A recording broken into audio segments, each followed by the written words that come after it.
Make sure it's recording there. And then I am going to share my screen.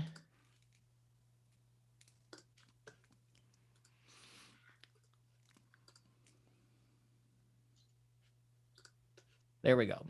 So writing the chorus and writing hooks, that's what we're going to talk about tonight. So just a little bit of review. Last month, we really went in depth about what do verses do? What's the job of the verse? What sort of things do they establish? So we talked about verses really setting up a situation and then also establishing your who, when, where, and sometimes what of your song. So we talked a lot about that. Tonight, we're going to talk about the chorus, which is really the emotional center of the song, and it establishes the why. And what we mean about why is it's the why the verse matters. So when you're setting up your verses, you're giving a lot of information that may or may not make complete sense without your chorus. So the chorus is really what establishes the why the context of the verse makes sense, and it's really what the song is about. So we're also next month we're going to dive into bridges, and that is the idea of something that takes us somewhere new and it expands on the idea of a song. And we're also going to talk about rewriting next month as well. So we'll be looking at bridges and rewriting. So if you want to join us in March, that's what we'll be covering. So moving forward here tonight, it's like, what is a chorus then? So let's look at where the idea or the concept of a chorus, where does that come from? So there's really two types of song sections. There's developmental sections, which are sections of a song that really give information that lead to a main point. And they also provide concrete details or imagery that gives context to the emotional parts of the song as well. So again, developing the setting to why the emotion makes sense or why the emotion is there. It also creates contrast that can lead to a center point as well. So developmental is one type of song section. The other type of song section is a central section, and that's a section that summarizes the main idea of the song, and it can be the emotional center of why everything else in the song matters, and it completes the main thought or the idea of the song, and usually it's a most repeated part. So a central song section could be also a verse that has a refrain, because that also summarizes the main idea of the song, and it's also often repeated. So as you are writing, think to yourself, sometimes you might write something that is a piece of something and you may not know what it's a piece of. One of the lenses that you can sort of run that through is does this seem like a developmental idea, or is this a central idea? Any questions on sort of that review and also these types of song sections? Perfect. And if you do have questions, you can either just blurt it out, or you can also put questions in the chat as well. So I'll have the chat pulled up so I can see comments too. So choruses are a central song section. So your verses are considered developmental. The choruses are more central, where it has that main idea that's in there, and the verses sort of ramp into that. So the idea of choruses really started from theater. And we're talking like way back, like Shakespeare or even further. A lot of times in live theater, they would have parts of the play or the music that they were doing. The chorus was where there was a group of jurors that were on the stage that sort of sang or talked about the scene that just happened.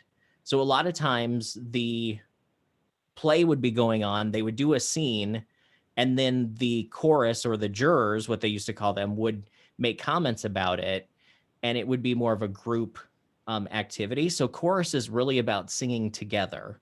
So when you think of a chorus, that's really what it is. The chorus is usually the part of the song that people remember the most, and part of the reason for that is it's repeated the most in the song, so they hear it more often. Also, a lot of times there's not a lot of lyrics to choruses. A lot of times it's more about the idea more so than the words. So what's the difference between a hook and a chorus then?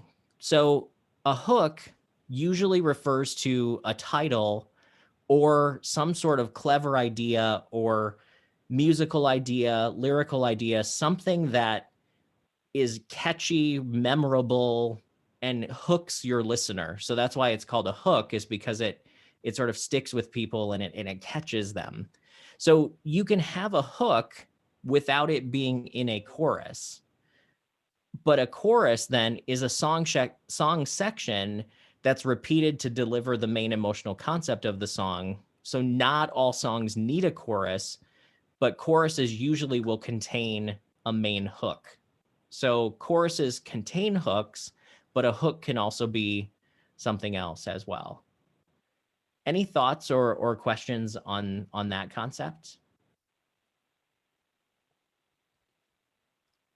A lot of times you'll hear people talk about, well, the song needs a hook. It needs a hook. And I think that's true when you are trying to write, commercial music or music that you want people to remember and stick with them.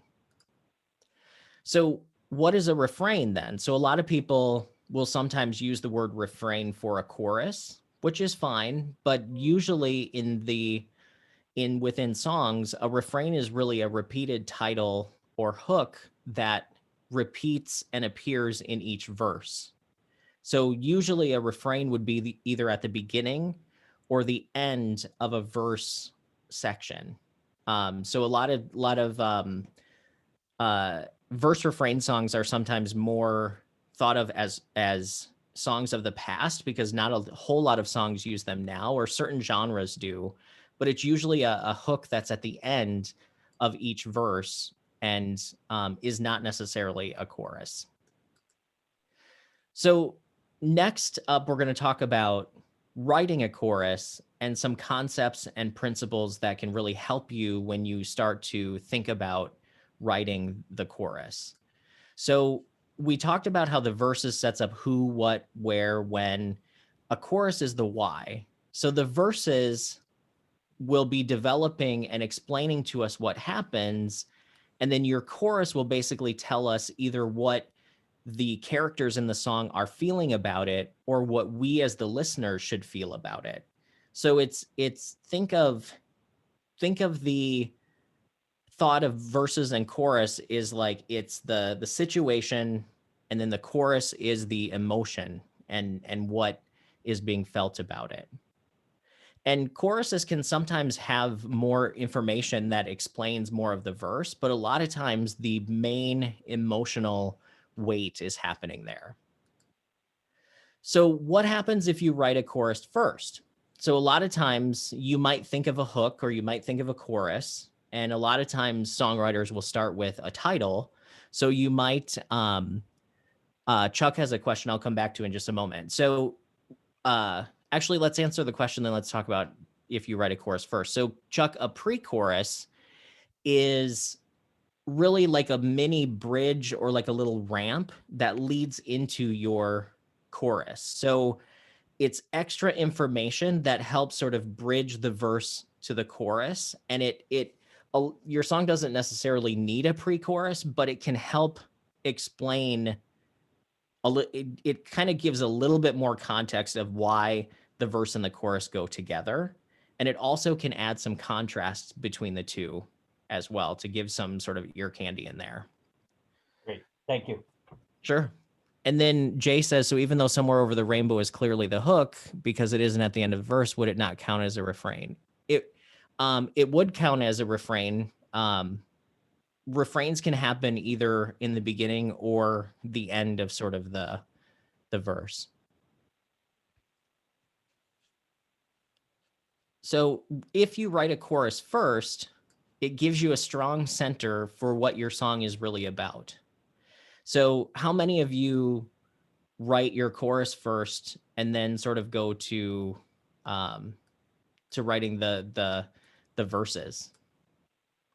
Do any of you write that way? Doyle's shaking his head. Doyle, do you write verse first and then go to the chorus, or what do you write? Yeah, I go verse first, then the chorus. Got it. Do you ever Paula says she writes the chorus first. Do you know where the chorus is going to go, Doyle, if you write the verse first, or how do you sort of manage through that?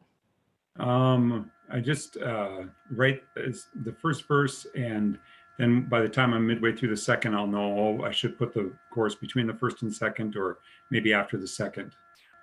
Cool. And Paula, what's you said you write your chorus first? Yeah, I like to start with the chorus because I always try and come up with a really strong like melody for the chorus. Because I always think like you got to have something really memorable for the chorus. Yeah. And then I kind of figure out the melody first, generally, and then I'll go, what does that melody sound like lyrically to me? You know, then I'll put in a lyric. I find a lyric that works with kind of the hookiest part of it. You know, so then I know I've got a good hook before I even write anything else. Cause I'm like, if at least I have that, you know, and then I build off of that. So that's kind of how I do it. I just want it to be very focused on that one main idea. So I usually like to come up with the main idea first. Cool. So the thing to know is like there's no right or wrong way to write songs. So like Doyle's right, Paula's right, you know, so it's kind of whatever you write first. Some other folks, Pat, you said you write the chorus first almost always. Chuck says he normally writes down a general idea or title and then create a blueprint for the song. Yes, that's a great way to do it because it can keep you on track that way. And then Evie says first verse by habit, but then she intends to try the chorus first. So I think whatever you write first, I think a good exercise is to switch it up sometimes and see how that exercises your thought process. And you probably will like one way or the other more, but I think it's good to push yourself out of the comfort zone so you don't kind of write the same way all the time, because I think if you write the same way, your results a lot of times will end up sort of being similar over time too. Joe says it depends. Sometimes the chorus is first or the verse comes first. Do you ever sometimes do you ever write something and you don't know what it is? Where like, I don't know if that's a verse. I don't know if that's a chorus. Like those are the times where you sort of have to think like, what is this actually doing? Like, is this an emotion or is this setting a scene? And I think that's a good lens to look through to see what it is. And if you are singing and if you're sort of writing lyrics at the same time that you sort of come up with a melody, because sometimes it's not one or the other first. It's like you're coming up with a melody at the same time you're writing lyrics. If you're singing at the top of your range, more than likely that's probably going to be a chorus, because where are you going to go if you're already at the top with your song? So and then sometimes you might have to bring it down too. Jay says usually the way it goes for him is wandering it is till the story unfolds. Yep. But that informs him of where it is. Very true. So writing your chorus first is really making sure that you have that strong, like the idea of what the song is about.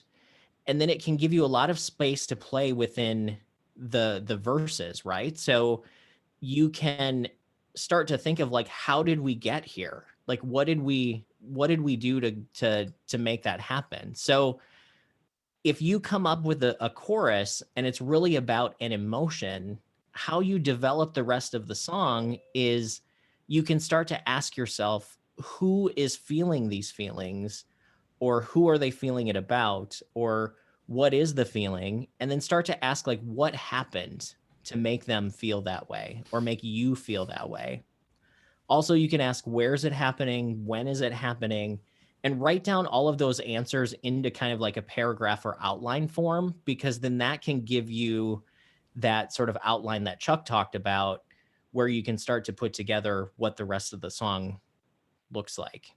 Have any of you kind of tried that or do you use that thought process of like, okay, I've got this part of the song. What does this mean at this point?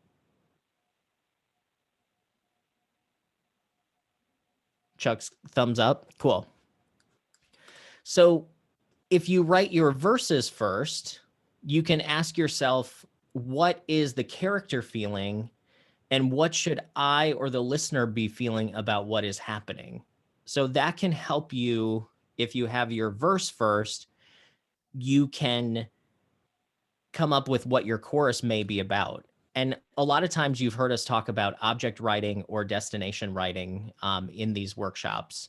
And that, of course, is writing from your senses and free writing for a set amount of time. The thing that you can do for finding chorus material is you can write about emotions for a set amount of time. So if you have your verse, you could think like, okay, what is this character really feeling and what's sort of happening inside them?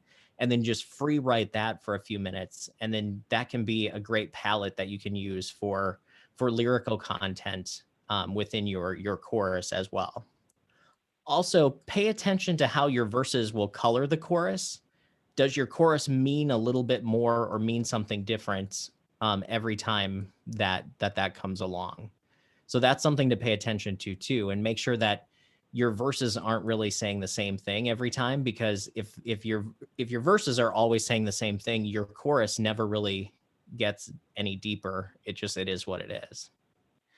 Any questions on that process, or any comments or thoughts on that?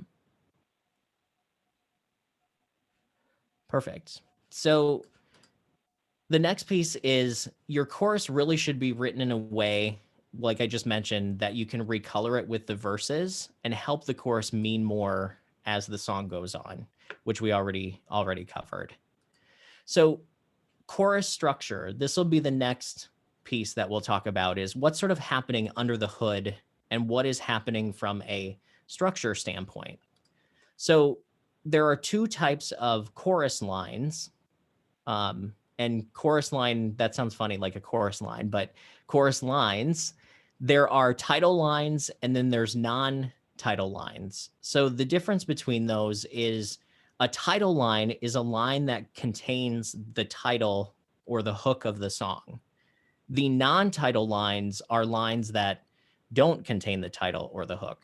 I know that's, deep math there, but it's a good way to start thinking about your choruses and how you're writing them, because you can start to think of patterns and pay attention to the patterns that are within different choruses.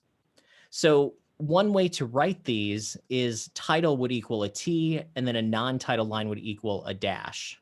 So what I mean by that is there's common chorus structures, and these can be places that you sort of begin your writing as you are writing lyrics and writing your choruses. So one of the first ways that you can write a chorus is really focusing on repeating the title either 2 or 4 times, or whatever number of times that you want to repeat it.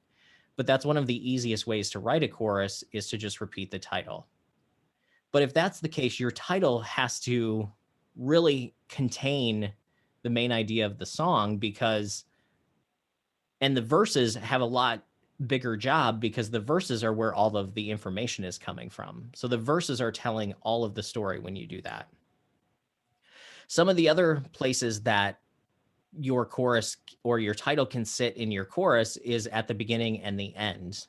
And some people would call those the power positions. So anything that's at the beginning of a section or the end of a section has importance.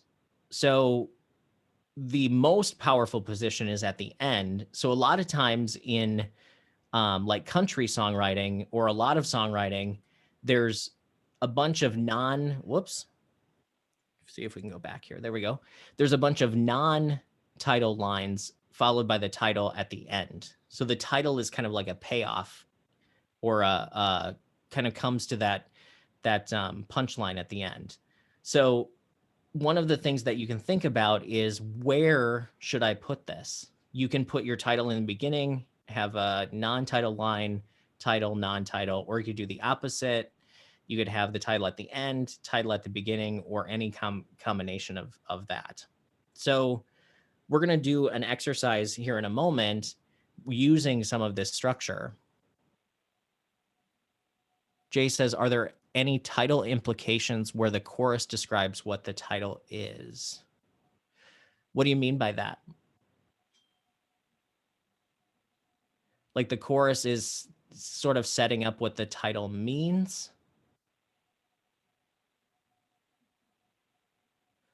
I guess we can, Jay, maybe let me know what you mean a little bit different in that. So the next step, or similar to what we talked about for verses, many commercial songs have choruses that are either 4 or 6 lines. So we talked about a lot of commercial songs, verses have 4 or 6 lines. Choruses can be similar as well. And as we've talked about before, it's all about balance. And if you have a idea that's maybe not stable, you could have an odd number of lines instead of an even number of lines as well to build in prosody, like we've talked about before. So to contrast lyrically from your verses, you should also change the rhyme scheme, change the number of lines, change the line length, and also the rhythm of your lines as well. So add contrast to keep some interest from your listener as you're writing that way. So let's do a chorus writing exercise, and we'll take a few minutes to do this. So what I'd like everybody to do is, one, pick a title, and that can be any title that you come up with. And I want you to write 2 lines that relate to the idea, and then place the title and the non-title lines into one of these structures that we have here. Either, and again, the T's stand for the title lines, the dashes stand for the non-title lines. So take a title and write a couple of lines that relate to it, and then place it into one of these structures. And then we'll come back in about 5 minutes and we'll share some of what some of you guys have written. So everybody, we can start going now. Chad, is there an example of this with a title and 2 lines? Sure. Like for instance, like the song, what I was thinking of, James Taylor, Fire and Rain. There's he has the title in the first line, and then there's lines that don't have the title in it after that. Okay, cool. But it's really like if you just put the lines, and usually these would be going down vertical, but it doesn't look right when you do it that way. So so you'd write your title, okay. and then the lines, how it goes. So Gotcha. so Okay. these would be going down that way. Okay, thank you.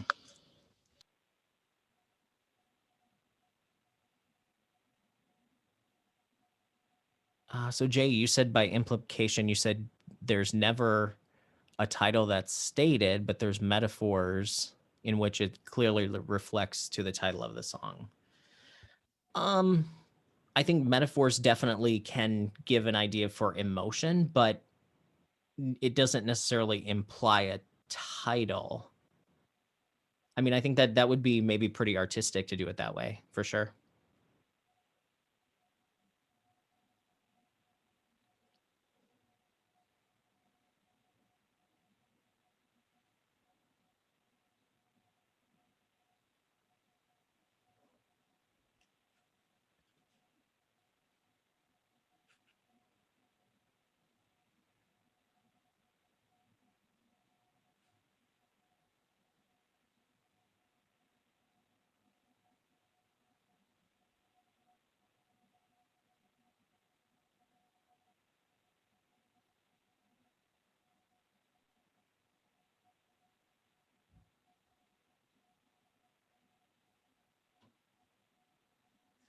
We'll give it a couple more minutes.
And I see that Chuck posted in the chat too. Very cool. How's everybody kind of getting somewhere for now? I see people still writing.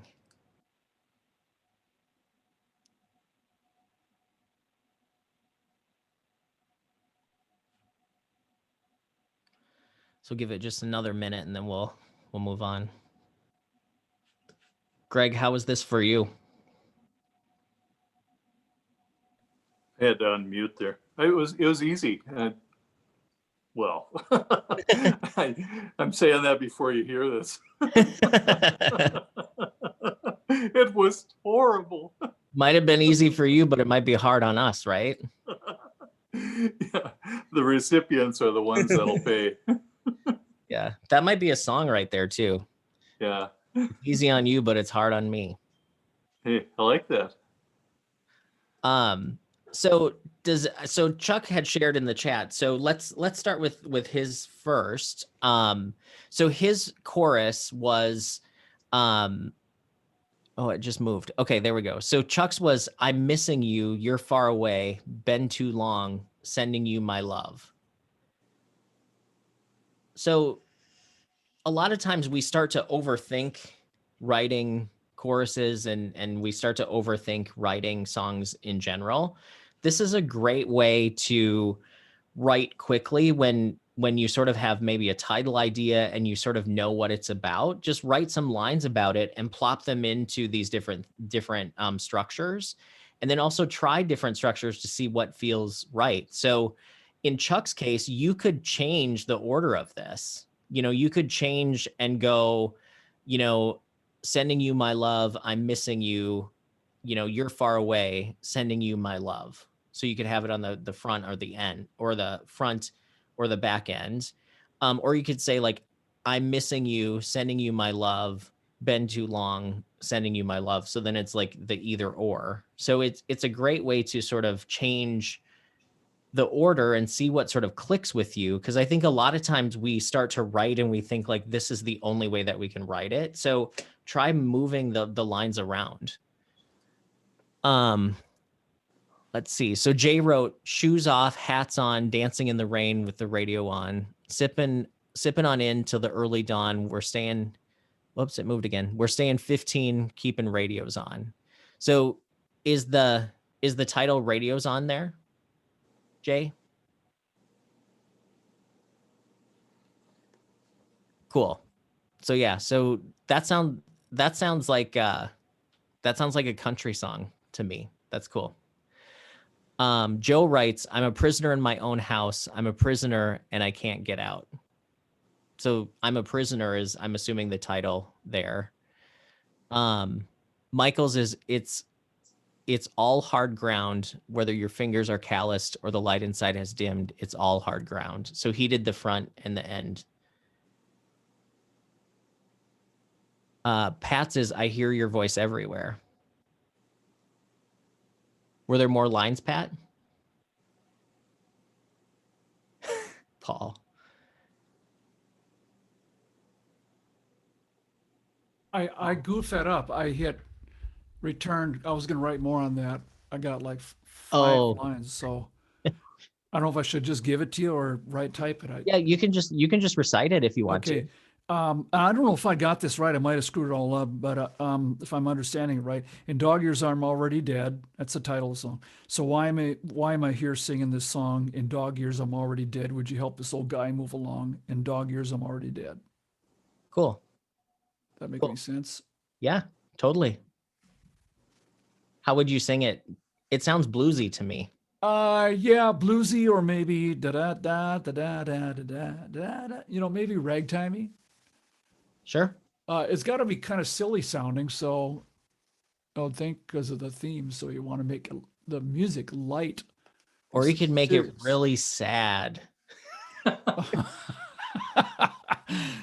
I hadn't thought about that, but yeah, I could. Yeah. So Pat's is I hear your voice everywhere. It's in the wind. It's in my dreams. You come to me in the silence of my prayers. I actually like, Pat, I don't know what you have as the title, but I think Silence of My Prayers is actually a really cool title. Oh, okay. I was thinking, I hear your voice everywhere. But yeah, that would work too. Thanks, Chad. For sure. Here's the beauty of these things. It's like, and Paul, you said you didn't know if you were doing it right. Well, there's no such thing as right or wrong in these things. You know, if it works for you, it works, right? Like you're really kind of the person that has to be the judge of what you do, for the most part. So yeah, Well, Paul. What threw me was I was looking at the title format here, and I've got 6 lines in mind: title on the first, third, and the sixth, and then the rhyme Yep. is on the line 2 and line 4. So great point. So as you're looking at like these, if you take notes on these, use them from the concept of where is the title falling, more so than what is the exact layout or the exact number of lines. So like you could have a title repeat twice, right? Like the song How Sweet It Is, the how sweet it is to be loved by you. That repeats twice and that's your chorus, right? So that's one of the quick ways. If you can't come up with a chorus, just repeat your title and you're done. So but yeah, so Paul, as you're thinking about it, you can also stack these. So you could do half of a chorus one way and then sort of stack it the other way. So Carol writes, she never saw it coming. His voice was smooth with lies. She never saw it coming. The hammer at his side. She never saw it coming. The night that kitty died. Been thinking about a murder ballad. Cool. That's really cool, Carol. That's super cool. After I wrote it, I wasn't sure though if the title was She Never Saw It Coming or The Night the Kitty Died. Well, I just made it up, so I have no idea. I mean, I think you would have to decide that. I mean, I think what's the idea, you know, because you could probably capture emotion in The Night That Kitty Died. You know, because that adds some sort of mystery to it. Yeah. I think just the opposite. I think that the night she died, what was that? Was that the first line? Or She never saw it coming. She never saw it coming implies, what's this song about? Whereas the night the kitty died, you know, it's a song about a kitty, or it's a gal named Kitty. But I think she never saw it coming. Kitty, yeah. She never saw it coming. It's just like, wow, I mean, what's that song about? I'm intrigued by it. Right. Chuck wrote a song about spam. He said, "Spam, is it meat or is it a mystery? I just know it really fits me. Keep your hands off my can of spam." I actually like the alliteration of my can of spam. That's kind of fun that's fun to sing. That's a hit, Chuck. Thanks. I'm hungry. That's why I was thinking. It'll be a hit in Hawaii. So moving on to talk about, does anybody else want to share their chorus stuff? I guess I should ask if anybody else has anything to share. We definitely have time. So what did you guys think about that exercise? Cool. Yeah, I think it's like I said, a lot of times we put so much thought into trying to come up with something that is clever or poetic or something. And really all we need to do is come up with a few ideas and move some lines around and it could be cool. So next we're going to talk about how does melody and harmony, how does that really sort of relate to what your chorus is. Christine says she loves the 5-minute writing exercise of ours. Well, thank you. Thanks, Christine. So talking about your chorus melody. So we'll start in the center of this screen. So what are kind of the main things that the chorus melody does in your song? So the chorus melody really contrasts with the verse melody.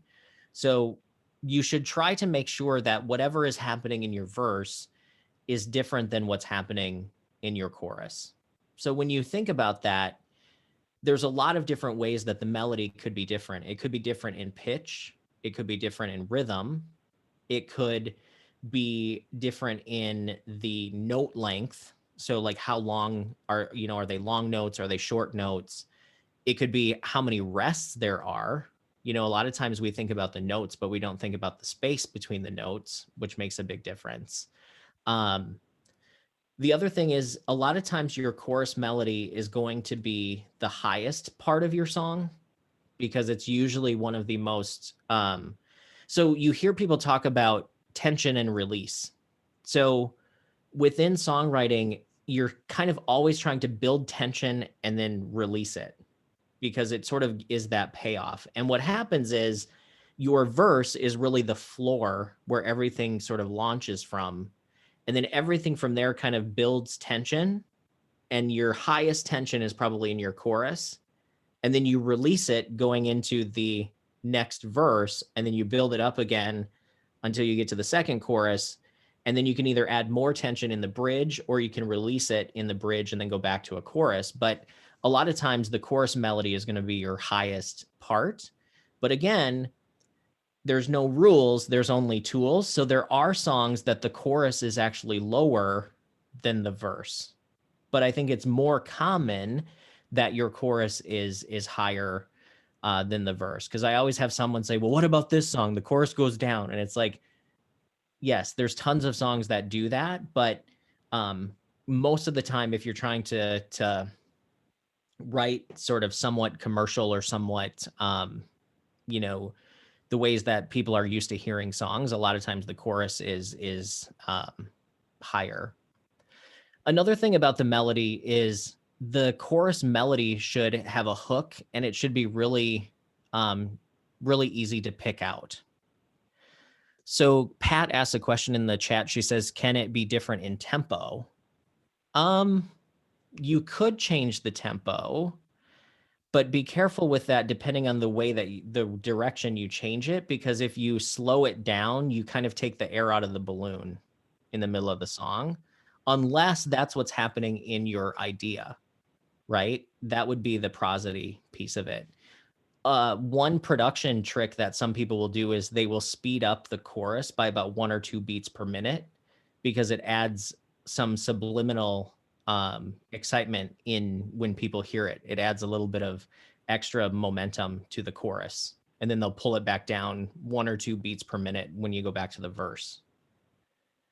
Also, your chorus melody should be easy to sing and easy to remember.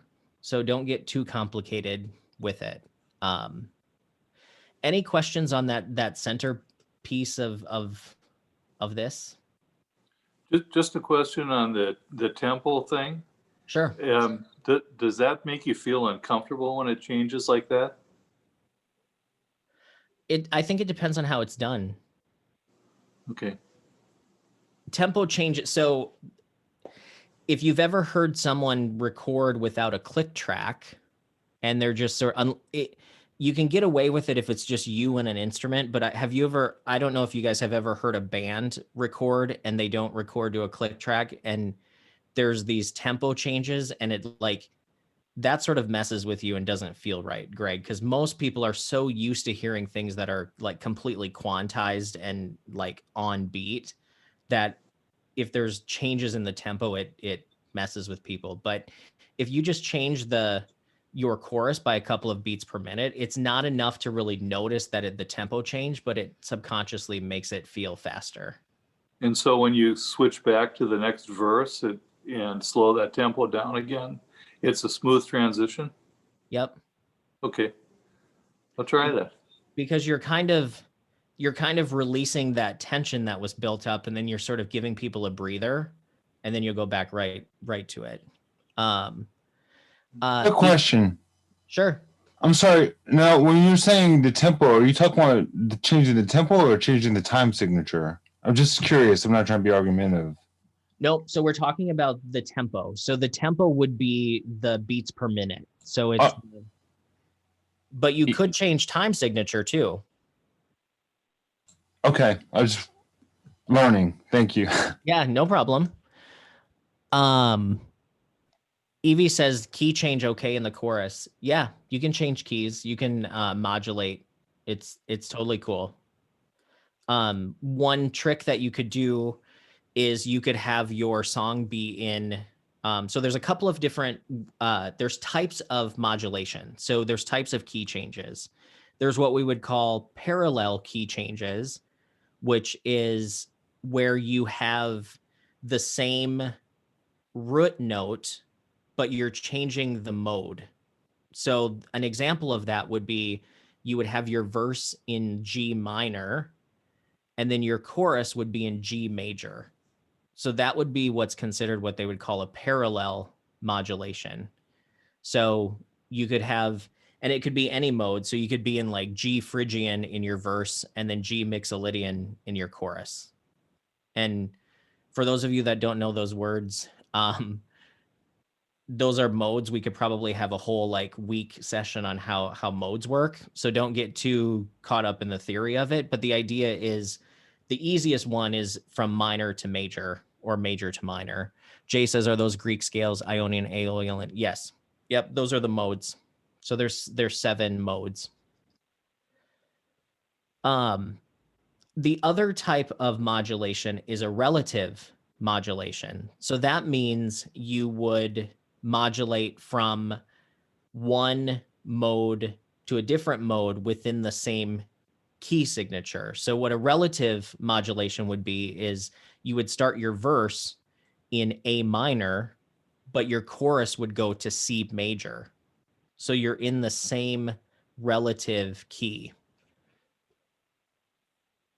Evie says always minor to major or Lydian to mixo. Cool. Yeah. I mean, anything that works is totally fair game. So the third type of modulation that you have is just like a random modulation where you just go to from one key to something completely different, which can be kind of cool to do sometimes because it adds a lot of interesting sounds to it as well.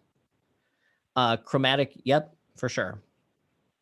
So other thoughts on the chorus melody. One other thing that you can do is start on a different beat in the measure from your verse. And then we talked about, having a different rhythm, different pitches. From a chord perspective or a harmony perspective, Christine, what do you mean repeat number 2, the type of modulation?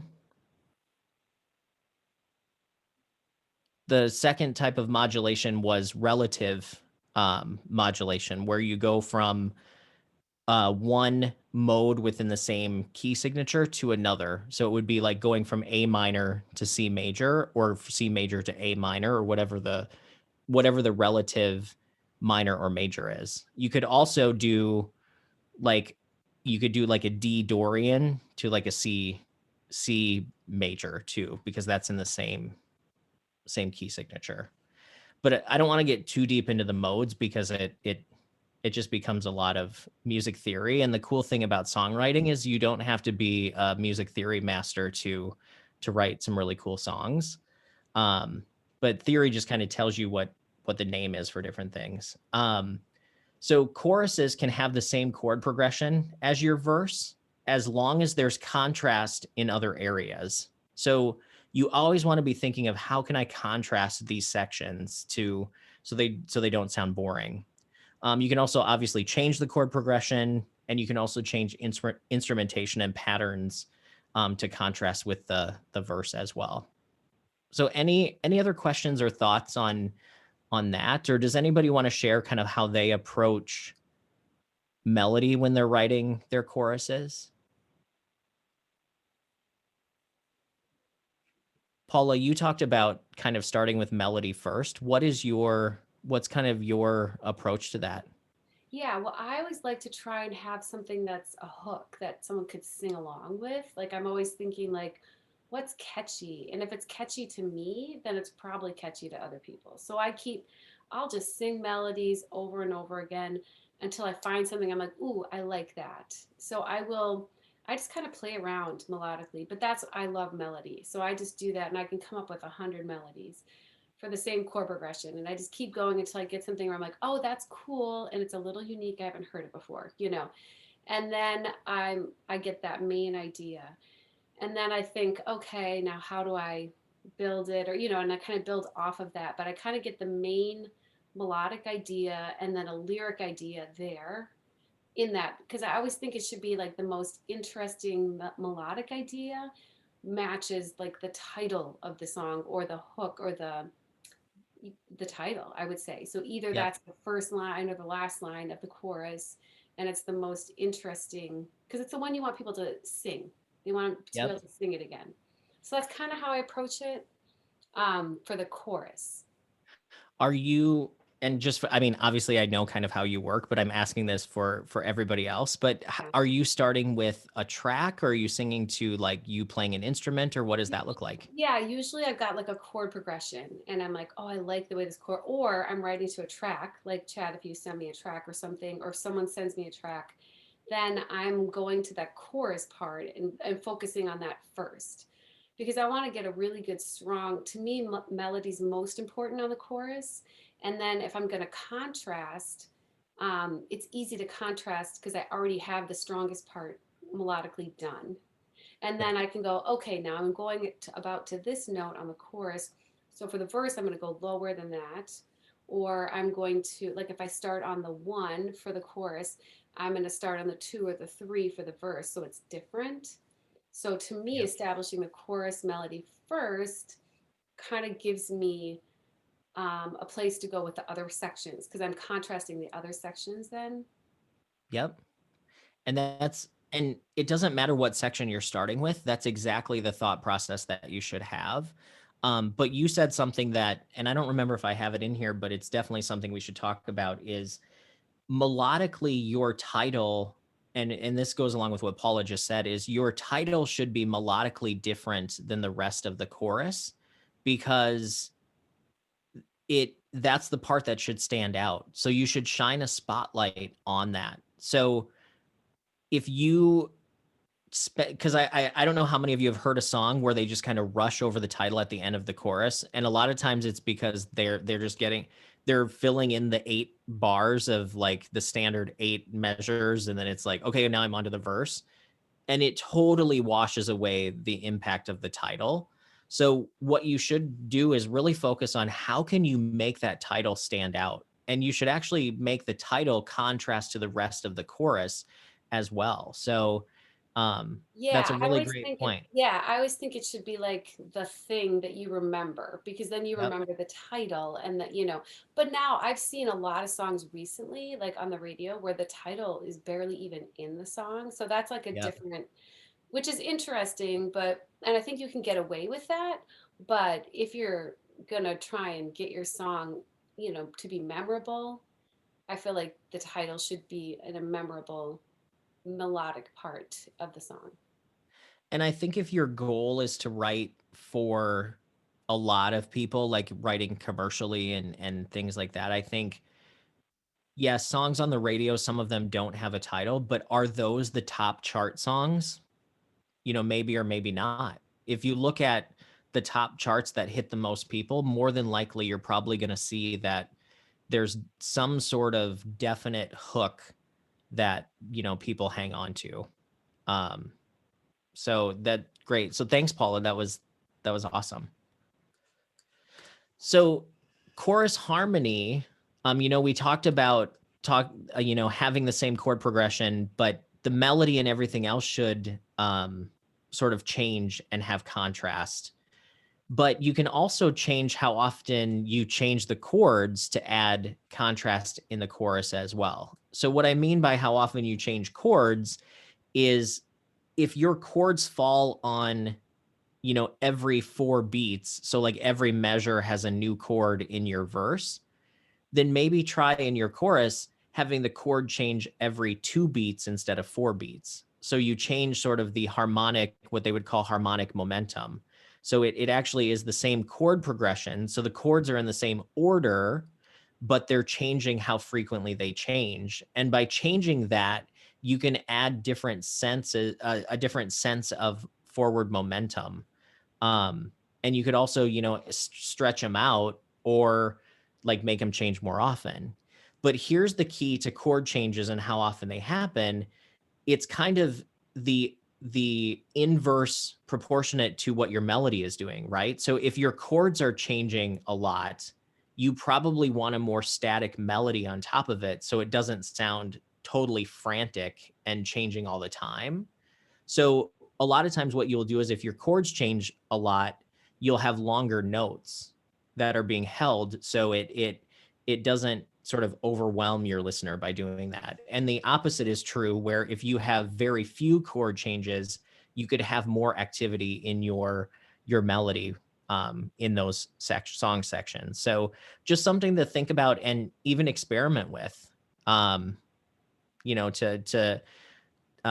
sometimes Jay says anchor one with the other. Sure, there's you know, think of the song How Will I Know by Whitney that Whitney Houston performed. You know, so that chorus goes da da da da, how will I know? And the chords do that same thing. There's like 3 or 4 chords that go dun da da dun dun da da dun. So it's like all moving together. So your melody can move with your chords as well. And you can kind of experiment with that as well. Any other questions or thoughts on that piece of it? Cool. So so one of the next parts of what I thought we would do tonight is really look at some hit song chorus lyrics. And we won't necessarily listen to these songs, but we'll just read the lyrics because I think it's an interesting thing when you just read the lyrics, because you start to see that, oh, it's not really as complicated as I thought it was. And I think it's a good reminder that you don't have to really write something so extremely poetic to get people to connect with it. Chuck says, example, in the air tonight, the same chords, but different chord timing between the verse and the chorus. For sure. Very cool. And that's the other thing too. Listen to songs that you like and try to see like, where are they changing the chords? And like, does the chord progression stay the same? Does it change? You know, all those things. So we talked about Fire and Rain before. So just look at the lyrics of this song. It's, I've seen fire and I've seen rain. I've seen sunny days that I thought would never end. I've seen lonely times when I could not find a friend, but I always thought that I'd see you again. That's, I mean, a lot of you, as you probably know the melody and you kind of know that song, but it's very simple, but yet very powerful as well, which I think is cool. And this again is, it has the title in the first line, but not really, I don't know if it ever really says fire and rain together, like as the actual title, but it has that in the first part of it. But what's interesting about this song is, you know, the main idea is like, I've seen a lot of things, but the one thing I thought I would do is see you again. And I think this line here, the last line, is really what the song is about. For those of you who don't know, he wrote the song, I believe, for like a friend who had committed suicide or had passed away or something. So it's really a sad song, but such a classic. And I just think the way that the melody changes from the verse to the chorus is really really good as well. So I thought this would be a fun. One of the biggest songs ever is Thriller by Michael Jackson, which obviously it's interesting because I honestly never even read the lyrics before until I started putting this presentation together, and I didn't even know what all the words actually said. But obviously the melody kind of carries and the rhythm carries this. But so the chorus is just, because this is Thriller, Thriller night, and no one's going to save you from the beast about to strike. You know, it's Thriller, Thriller night. You're fighting for your life inside a killer thriller tonight. Yeah. I never knew this beast line existed. I don't know what I thought it said, but that's not what I thought. Christine said he was in a psych ward. Are you talking about James Taylor, Christine? Yes, James Taylor. That's what I heard anyway. Maybe. Another song that I pulled up from the 90s, some of you might know this song, but it was by NSYNC Cut It, but it was written by Carl Allen Sturken and Evan Rogers. It's God Must Have Spent a Little More Time on You. So it says, your love is like a river, peaceful and deep. Your soul is like a secret that I never could keep. When I look into your eyes, I know that it's true. God must have spent a little more time on you. So that's very, excuse me, nursery rhyme-ish, but very teen pop centric for that time. And I think, definitely was a hit song for them. Some songs are really short choruses. So Alabama Pines, which I know, Doyle, this is one of your favorite songs. It just repeats this sort of hooky, somebody take me home through those Alabama pines.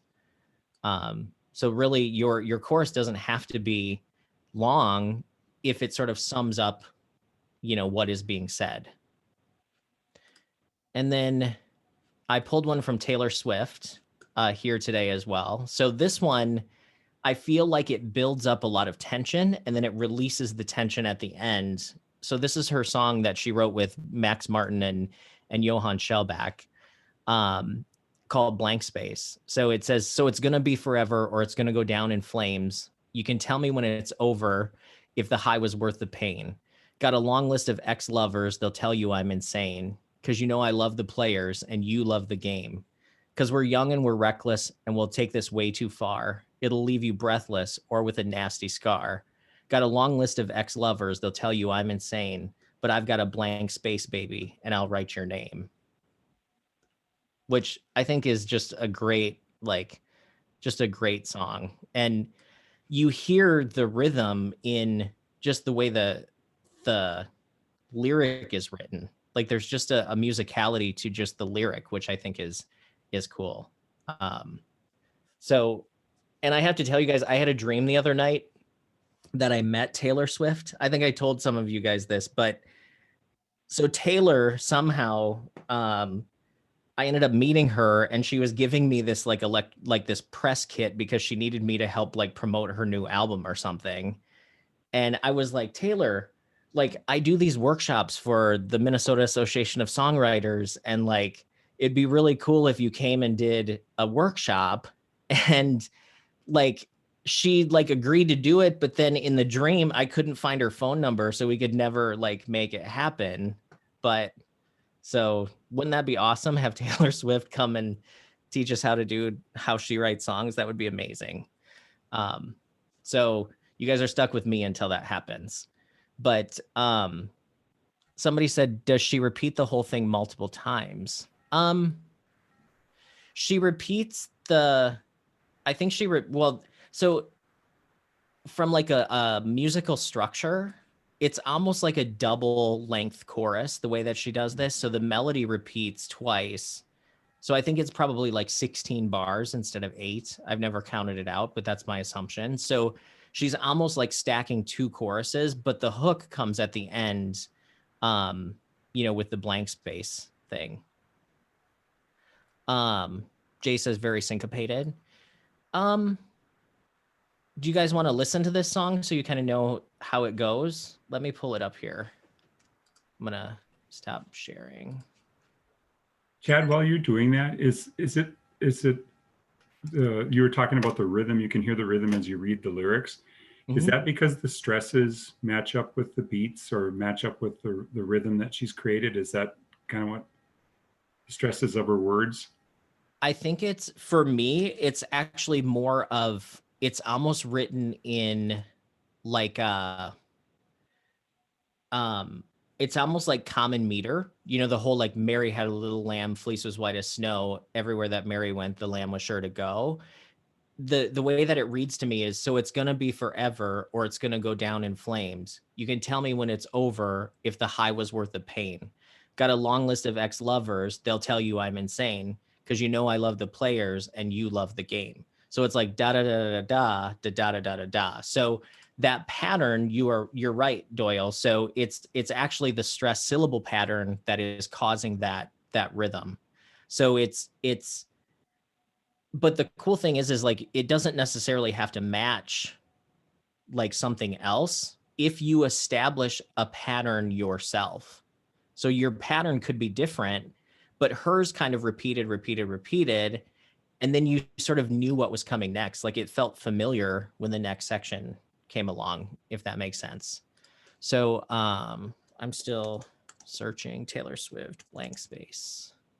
We'll find a lyric video so you can, I'll share back here.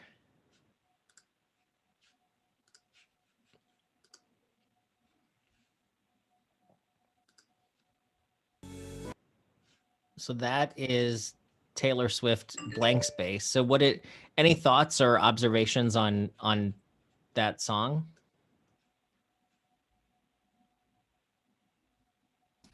Yeah, I didn't really like that jerky part that she'll sing, or that syncopated part. I don't know. It fit the song, but I just didn't. It didn't sit well with me. Like the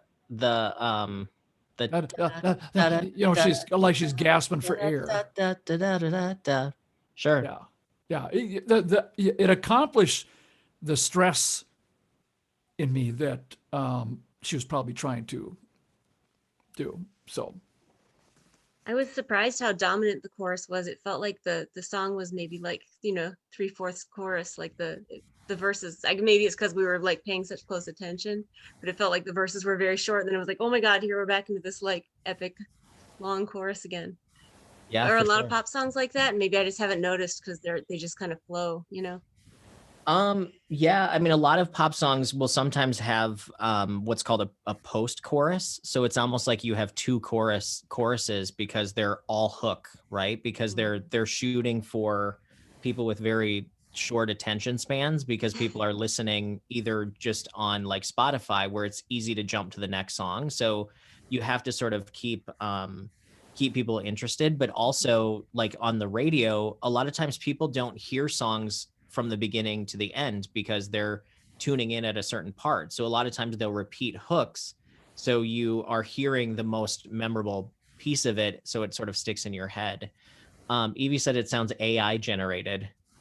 Yeah. I mean, I think Taylor Swift and Max Martin, they're writing to get these songs like stuck in your head because they are making millions of dollars off of them. Like they are songs that are created probably more than written, but I think those concepts can help you write your songs and see why those songs work. I just think it's super interesting to see what makes a song stick in people's heads and stuff. Chad, yeah. Do you think everybody knows who Max Martin is? No, but Max Martin is he has, next to Lennon and McCartney, he has the most #1 hits after John Lennon and Paul McCartney, by like one #1 hit. So he is like the master of he writes melody first. He says melody is the king. He said that the lyrics are the piece that serve the melody. So it's interesting. That's how he and his team write. And I think Taylor writes like that too, is they write melody first and then put lyrics to it. But Chad, could you? I think it really shows the genius behind the writing here, right? Because sure, they don't do this just in this one song. They do this with so many songs where they make them sound unique and get them stuck in your head. And they're Taylor Swift, and whoever she writes with tends to be something you remember, and she's just a great writer. Yep.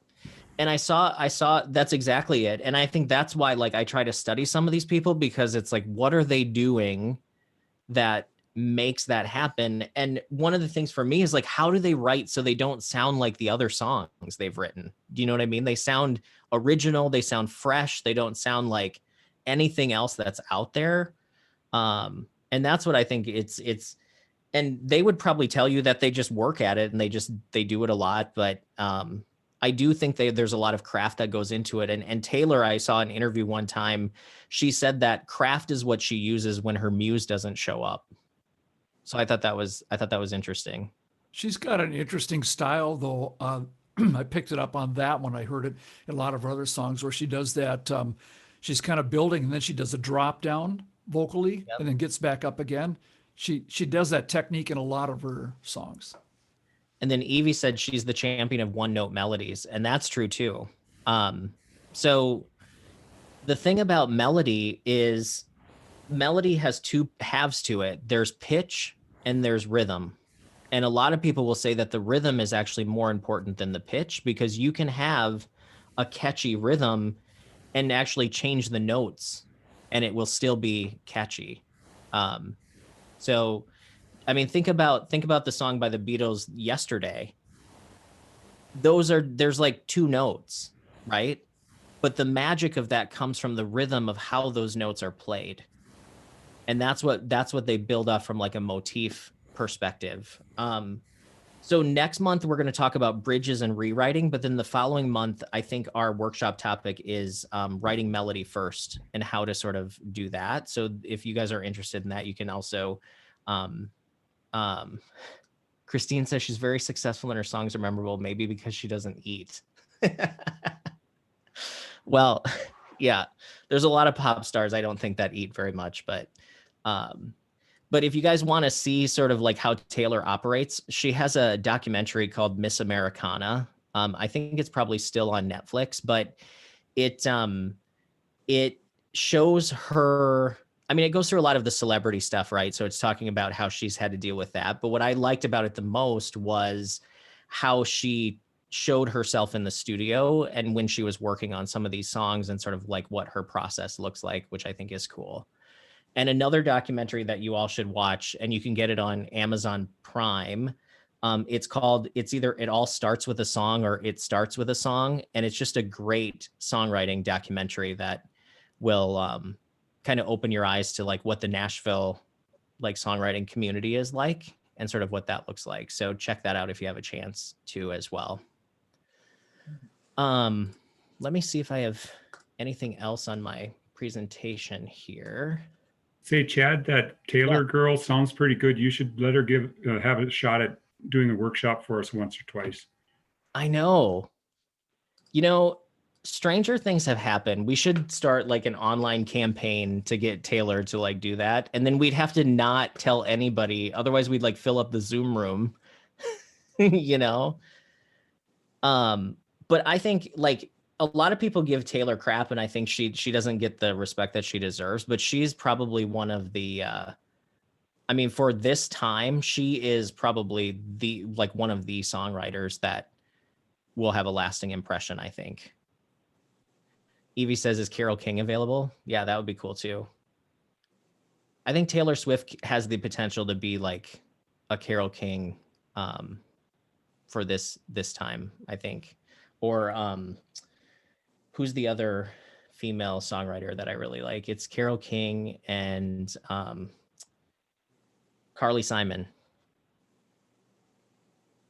That would be super cool too. Joni Mitchell. Yep, for sure. We had, for those of you that are new, we had Steve Seskin did a workshop for us, did an all-day workshop, which was awesome. We've had Andrea Stolpe do some stuff. We had, I'm going to totally draw a blank on his name now. What was his name? Doyle, do you remember in October? Matthew Griswold. He's the local guy, but then we had the guy who was married to, is it Kathy Mattea? Oh, John Vesner. John Vesner. Yep, he's joined us before too. So we have had some pro writers come in and speak with us. So definitely we'll have more too. So that's really all that I had prepared for us tonight. Is there anything else that you guys want to talk about, listen to, discuss, anything like that? I definitely have a question about changing lines in as far as lyrics go in different choruses. So, and this has never happened to me until a song that I'm literally working on right now, where I start the first line of the chorus is the title, and then I have a second, third, and fourth lines, which are descriptors which help explain the verse, answer the questions, and then I end with with 4 more lines, ending the last line with the hook or the title again. But I want to, in the next chorus, after the next verse, I'd like to change the second, third, and fourth lines. They'll still be the same melody, but they'll be different lines. Is that acceptable? Yeah, I think there's no rules on it. I think it depends on how it's executed, right? So I think the thing to watch out for is making sure that people still understand that they're in the chorus when that's happening, because one of the things, if you change it too much, they won't necessarily realize that that's the hook of it, right? So it's kind of trying to determine what's that balance of like repetition versus change. There's a song by oh my gosh, Paula, you'll know, the has a really high voice. He's a really great songwriter. Is it Alec Benjamin? Oh, Alec Benjamin, yeah. Yes. So his song, Yeah. Oh, Jesus in the LA. girl's not perfect and it's not that bad. That one? yes. What is the name of that song? You know, I'll be there for you. Is that what it's called? I'll be, Yeah. He does do Jesus in LA, which is Yeah. another great yeah, song. that's a great one too. If we have each other, I think is what it's We have called. each other. Yes, that's what it is. Mhm. So let's listen to this song Yeah. because he changes the words in the chorus, but yet you're in the chorus. So I think this is a good example of like what you change that can keep the perspective. So this might help you, Chuck. So and this is just a great song.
What's the name of that song again? What did I say it was? If we have each other. If we have each other, yes.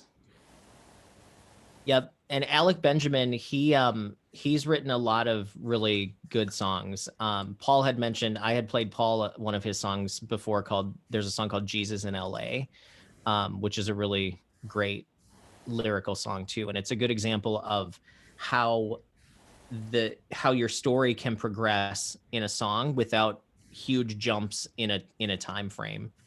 I had a question about a technical question about how he records his voice. How does he get that? It sounds like a very close mic technique that has very little effects on it. Do you know how he does that? It's really different. Yeah. I mean, you can hear every little snap of his lip and his tongue. It's a lot of it's done through compression. So Okay. it's how they're compressing it. So there's probably 2 or 3 compressors on it that are doing different things. So Yeah. one compressor will smooth it out, and then the next one will sort of like squash it a little bit more. So there's less dynamic. So it's more like sort of in your face. And they'll set those EQ different for each one, I would imagine. Well, They'll they're stack EQs and then stack compressors behind EQs, I think. correct. Yep. Sorry about the technical stuff here. No, it's totally cool. Tom said he was wanting to be paid by the word. That's true. There's a lot of words in that song for sure. Yeah. But did you see how, I mean, really the chorus only changed one word. It was, I will be your mother, I'll be your brother, and then lover. Or it's mother, lover, and then brother. So that changes the meaning of it, but it still has the same emotion. So Chuck, I would be careful changing your chorus too much, because you want people to still sing along, and people will get frustrated when they can't sing along. And that may be a reason that they might turn your song off. You know what I mean? So Yeah. I think as they say that on Spotify, the average listen time is 7 seconds. So you only have about 7 seconds to catch people's attention. And I have Paula? noticed that on pop radio too, some songs start with the chorus or part of the chorus, Totally. just because they want to grab people right away. And if the verse isn't interesting enough, they'll start with a little bit of the chorus and then go into the verse, because they're like, you won't change the channel, or I don't know. I've just noticed Yep. that recently. I So read something not long ago about that topic exactly, and how songs are being written to hold on to the listener, because on Spotify, you have to have them for 30 seconds before you get paid. Yep. And so everything is geared to doing that. So for those of us who grew up on like records and cassettes, to find where your favorite song was, you would have to fast forward and rewind, and you would sometimes join your song like part of the way in, because you didn't want to spend the time to like find the exact. Doyle says 8 tracks. Yes. My parents had 8-track player. But nowadays if we're listening to a song, we start from the very beginning almost every single time, because we don't have to rewind. All we have to do is push to the next song, or we go back. So the way that people listen has changed. The other thing that's happening now is they're dropping bridges, and songs are the average radio song right now is about 2 minutes and 30 seconds. So they've chopped about 30 seconds off of songs right now, because people don't listen like they used to. That's crazy. I mean, I'm new to all this and everything, but like as I hear it more and more, and everything's so microwave, instant gratification mode, it reminds me of that movie Lawnmower Man, where he's like listening for like 4 seconds and he's like throwing a CD out the window. Yep. Also, not to crush everybody's dreams of getting a ton of streams, but there are 40,000 songs uploaded every single day to Spotify. So that makes you feel, so you have to write songs that make you happy, because you're probably going to be, Doyle says the Maren Morris song Line by Line starts with the echo of the chorus, like Paul is talking about. Actually, you know what? We should listen to that song, because it's about songwriting. Let me see if I can find the lyric video.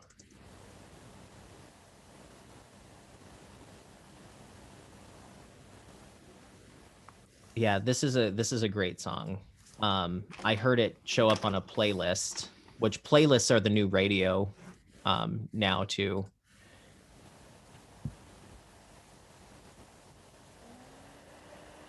Song.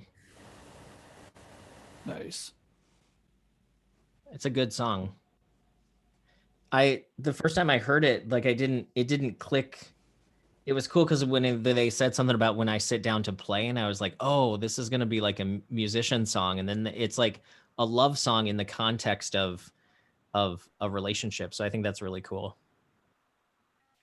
I like how they take some, there's like 3 lines that are real hooky lines, and they almost sprinkle them around in the verses and in the chorus. And line by line is one of them. I mean, there's 3 of them that are really hard hitting, and they repeat them at different parts. It's kind of cool. For sure. Anything else you guys want to talk about, or any questions on anything we've covered tonight, or just general in your writing that you'd like to go over? So I need to ask Chad. Sure. This whole week has been comical.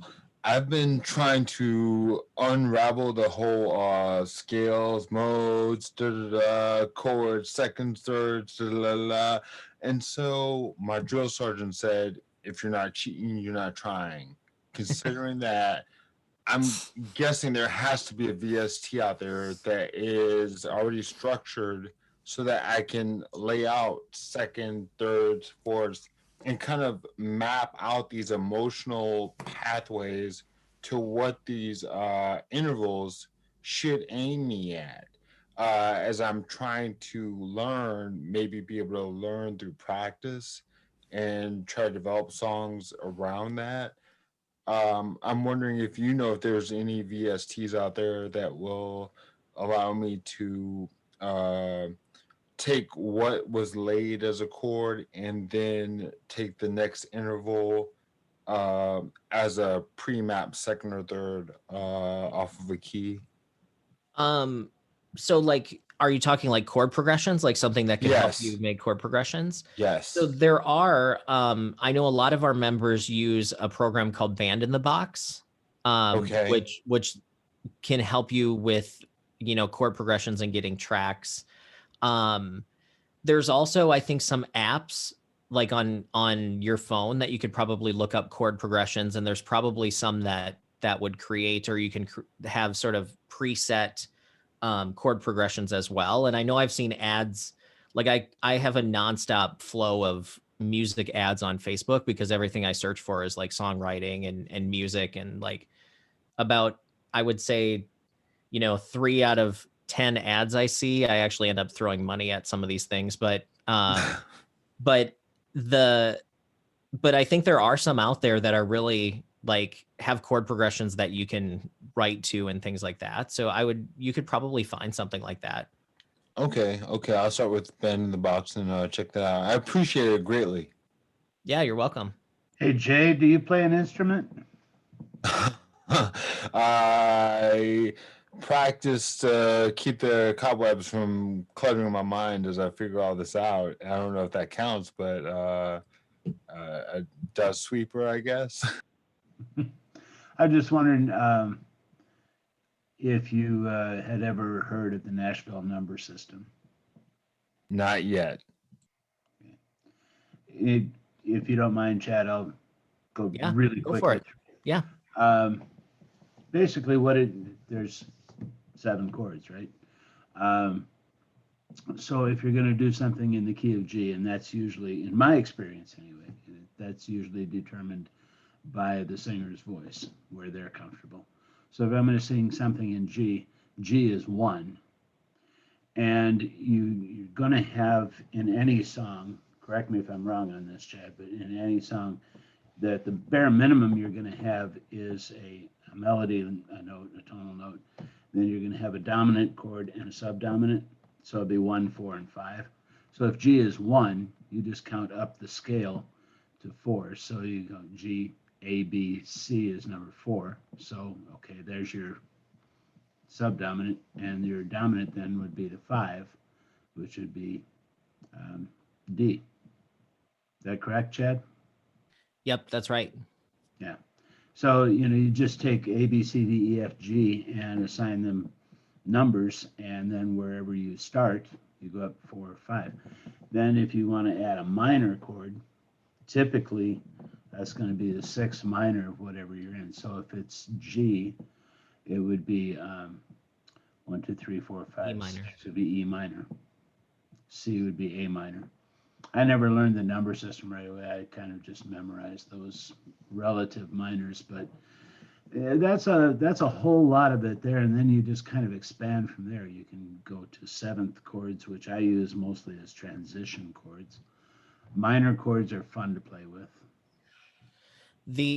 And Carol said that she uses an app called Tabs. And she says she thinks it's the ultimate guitar on the web. So one of the things, Jay, that you said, you can, just to start, so you get used to like how chord progressions sound, is use the progressions from other songs, because chord progressions can't be copyrighted. So, and there's a million songs that are written with the 1, 4, and the 5 and the 6, and then in all of those different orders. So it's a great way to sort of start to train your ear on like what sounds good from a chord progression standpoint. Yeah, and that's actually my aim. It's just like there are all these charts and maps online. Like, okay, if you do this interval, then it's this kind of emotional change. And so I want to structure based on interval as I write, but I don't want to have to like, okay, well, it's this note, it's that note. Like, okay, where's I-10? I'm just in Montevallo, Alabama. I've never been here before. Where's this highway so I can get here? I don't want to know where these towns are. Just I'll figure out what those towns are when I get there enough times. You know what I mean? Well, a lot of you have probably heard and Evie's saying some things in the chat room too, like the different intervals do have different sounds to them. So where you're moving your chords creates different patterns. And for me, what I've done is really like pay attention to what songs are doing. And you've heard 3 chords and the truth. Like there are millions of country songs that have been written with the 1, 4, and the 5, and it's all about what you're doing on top of those chords just as much as it is the chords. So it's not just your chord that's taking you through. It's the lyrics, it's the melody, it's where you're changing the chords, how often you're changing the chords. All of that stuff work together to create emotion, for sure. Yeah. Chad, I've got a question related to that. Yeah. I'm going to reveal my secret. This is a chord chart with the Nashville number system. So you pick a key and it's got all the chords that work with it, right? And so that's kind of been my guide but I was writing a song that was in the key of A and all my chords match up. But then when I got to the bridge, the G sounded really good. And I've got some G sharp, what was the little circle diminished? Circle is augmented, maybe? No, I think the circle's what? I think a circle is augmented. So Okay. According to my little Nashville number system, a G sharp augmented should be the only G that works in the A.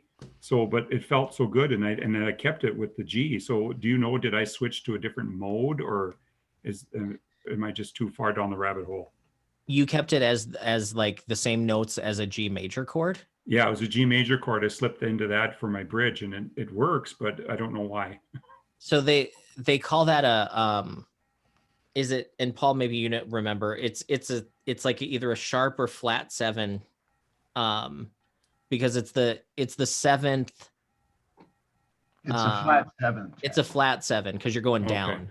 So we do a lot of that in bluegrass. So we'll be playing in the key of G and we'll go down one to the F. Yep. And it's a cool progression. Same way with the A, you go backwards to G, you go down one, it's a flat 7. And what's technically happening is you're actually modulating to the key of D with that chord. Okay. So you're actually modulating to a different key with that chord, but it's easier to just say you're flatting the 7. It's a flat 7. Oh, thank you all. But yeah, so that going from an A to a G, and like let's say you just alternated between an A and a G and an A and a G, you're in a mixolydian at that point. So that sound that you hear is that typical mixolydian mode sound. But again, for those of you who are not as much up on the theory and stuff, you don't need it if you just figure out what sounds cool.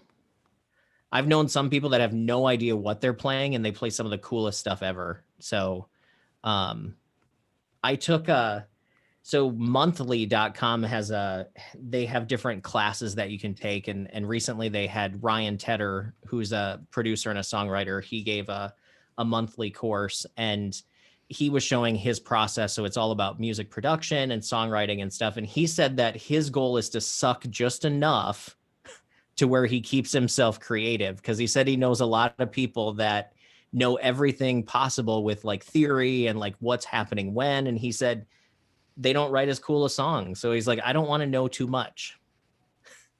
And I'm like, so he said, you want to suck just enough so you're still cool. So BB King said to say something similar. He says, I know enough theory just to not hurt my playing. Yep. So it's really all about what sounds good and what works. And that's the key to, all of this stuff. So I was just gonna mention in closing that when I was working I was a newspaper editor for journalists for years, and I used to play this game called Lost Me, and I would take different newspapers and I would read the lead to the story to see how long they could keep my attention.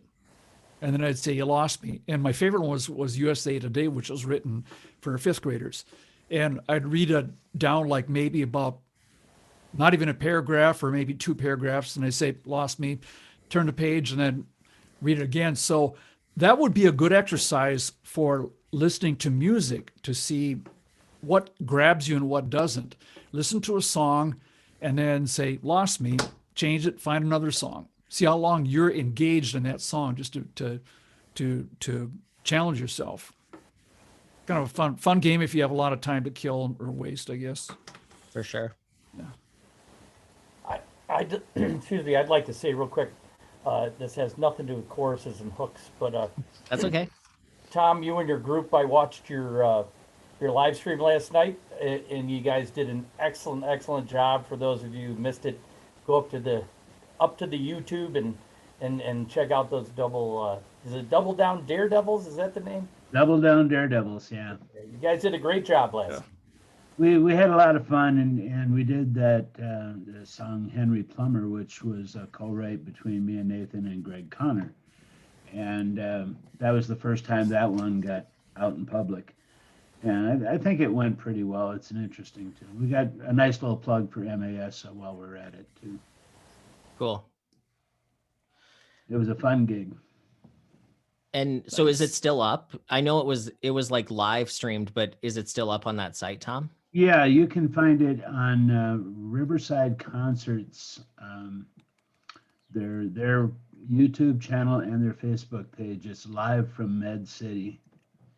And I posted it on our MAS Facebook page yesterday too, so it should be up there too. Yeah, I'm sure it'll be. It's the same channel. I don't know if the link is exactly the same or not, but it'd be cool. Their YouTube channel is where it's at.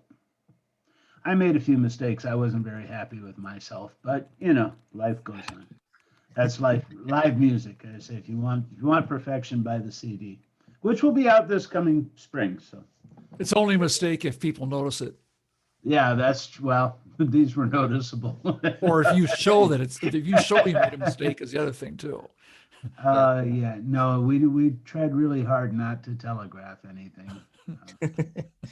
So I was told by a professional musician one time that it's only a mistake if you completely stop playing.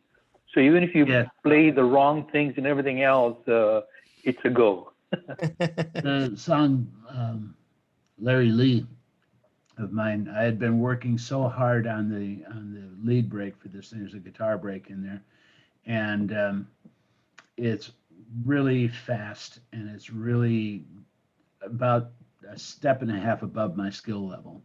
So I was stretching myself a bit with it, and I had been working hard. I I played that short little lead break for probably 500 times in the last 4 weeks, and finally get there last night, and it comes time for the lead break, and I'm so into listening to the music I forgot to play it.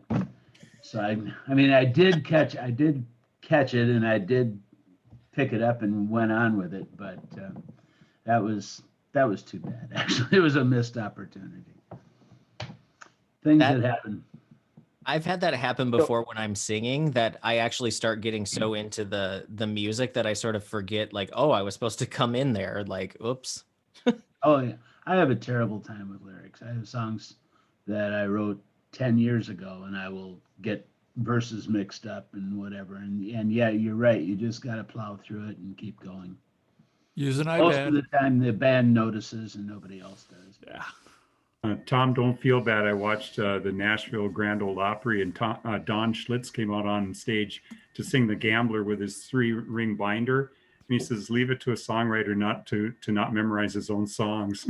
Oh yeah, your own songs are the worst. There's absolutely no connection between writing and singing. It's no, none whatsoever. I paid $75 to hear Paul Simon once, and they did a song, and they played it for about 30 seconds, and it was horrible. And then he stopped the band, and they all got together in a huddle. Then he came back and he said, I forgot to put my capo on. And I turned to my wife and I said, we paid $75 to see him do that. But there's a human part of that too, I think. Yeah. I was going to say, you paid for celebrity honesty. Yeah, exactly. And people appreciate that sometimes more than, because, showing that human side that, hey, we're not perfect. The capo incident is famous. You got to have one almost every show, especially in bluegrass where we're doing capo on everything. Our very first show for the Daredevils, 4 years ago, our very first I have one question.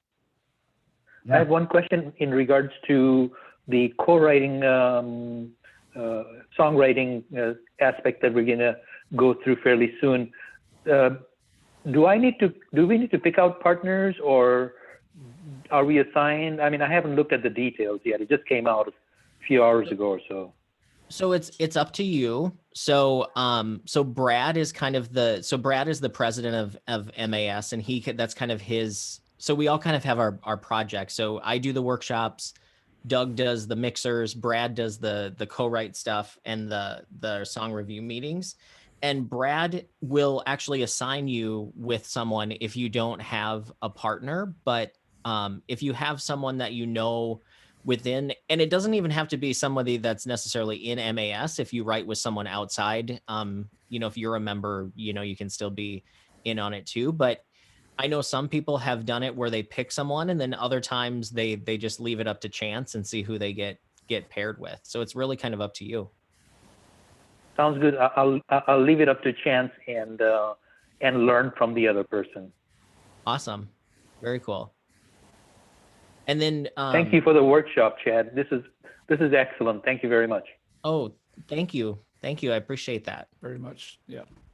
So I think that wraps it up for tonight. We're just a few minutes before 9, but we do, just a reminder that we have coming up on the 27th, we'll do the Songwriter Saturday. I thought it would be fun to get together, on a Saturday morning for a couple hours and do some writing together. And then also the song review meeting is on the 24th of February as well. So that would be the Wednesday before the 27th. So yeah, hopefully we'll see a lot of you guys back at our upcoming meetings. And if you do have any questions after this, definitely get in touch with me and let me know your questions as well. What was that date of that Saturday thing? February 29th? The 27th. 27th. Saturday the 27th. And what time? 10 a.m. Okay. I'll send out a reminder to the email list again. So. Adios. Thanks, Chad. Awesome. Thank you, thanks, Chad. everybody. Thanks, Chad. Have a good night. Thanks much. Thank you all. Bye. Have a good night.